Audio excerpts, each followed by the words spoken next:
Now that you speak of change, after the story, there were calls from Congress. There were calls, to start investigations.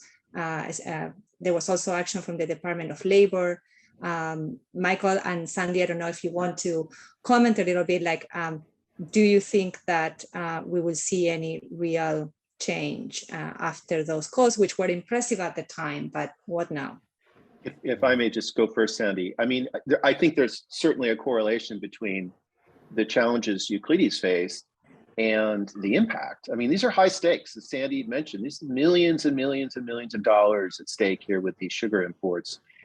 You have a very powerful family corporation, the Panguls of Florida, who control directly or indirectly the world's largest refinery network, a sugar refinery network. So these are big interests at stake. And as I mentioned, there have been calls for the U.S. Customs to look into this, to possibly block imports of sugar from Central Romana. We don't know what's going to happen. And I also want to add that it's one of those odd things in journalism. You release an investigation, and soon after, you realize there were other investigations also underway, and not long after we published, the Washington Post came out with an important story that was connected to the Pandora Papers, and also Jacobin did some fine reporting. So there was a lot coming out in a short period of time, and clearly people in Congress were paying attention.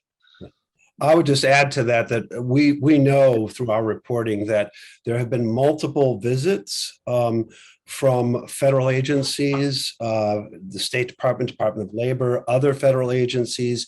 The embassy has gone to check on the situation. This is all sparked by our reporting, as well as some of the others that Michael mentioned. And even one of our stories about the destruction of a batey was linked to our reporting, because when the embassy was coming out to see this particularly horrific batey, it was one of the worst we went to, called Hoyo de Puerco, which translates roughly as pig hole. They destroyed it 4 days before the U.S. was going to come to visit, almost like a destruction of evidence. So we know that we've had impact. This is not a matter of boasting. It's incredibly gratifying, because most of the times you do your stories and you don't hear any echo at all. And so every now and then something happens, and it's incredibly gratifying. And there could be a lot more news ahead. We don't know yet.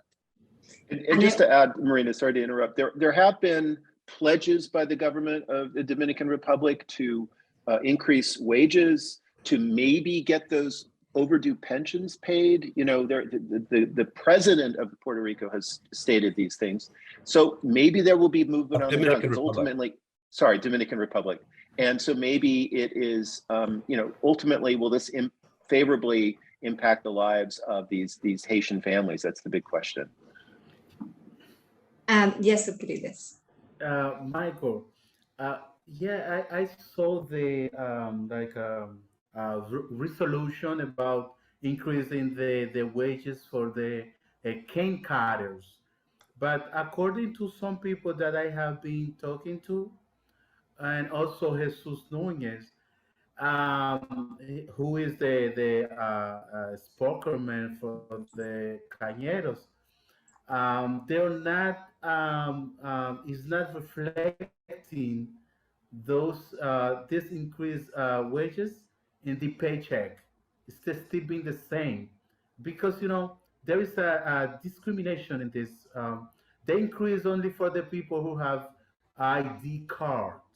Yeah. If you have resident, if you have Dominican ID, they increase your paycheck, because you could go to the labor ministry and make a comment about the situation. But if you are a migrant people here right now in Dominican Republic, actually, there is a massive deportation, and also the immigration agents are getting inside of the Haitian houses to take people out of their homes and to deport it to Haiti. So you can imagine that you're working for the whole week, and they grab you Thursday and you don't have your paycheck for Friday because in the sugarcane they pay Fridays.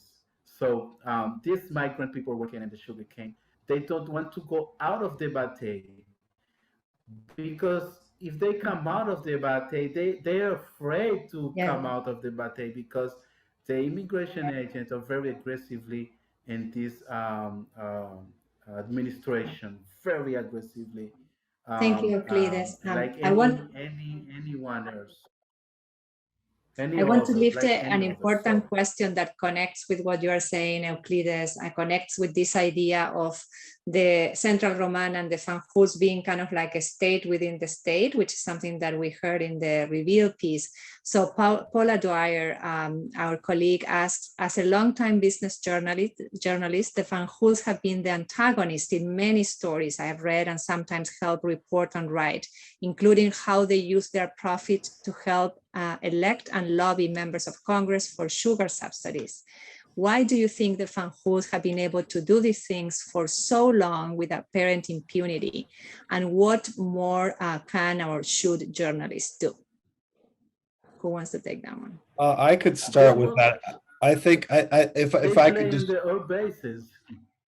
Okay, go ahead, Sandy. sorry. So I mean, it's very true that journalists have been covering this.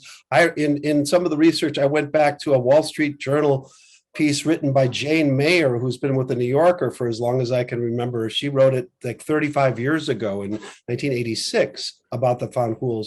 You know, there was a famous piece in Vanity Fair called "In the Kingdom of Big Sugar." What we wanted to do, I mean, part of why they have been able to sustain their power is they very smartly, you could say, have one brother who's a Republican and one brother who's a Democrat, and they basically sugar each side of the political aisle, and they have spent tens of millions of dollars in political contributions and lobbying. And as part of that, they get what's called the U.S. sugar program, which basically boosts the price of a pound of sugar by 10 cents or more, lately more per pound, so that the U.S. price is higher than the world market price. 10 cents doesn't sound like a lot, but when you're talking about millions of tons, it adds up fairly quickly. And so for most consumers, they don't really care if they're going to spend another $20 a year on sugar, but these sugar producers get millions. So the political system has sustained it.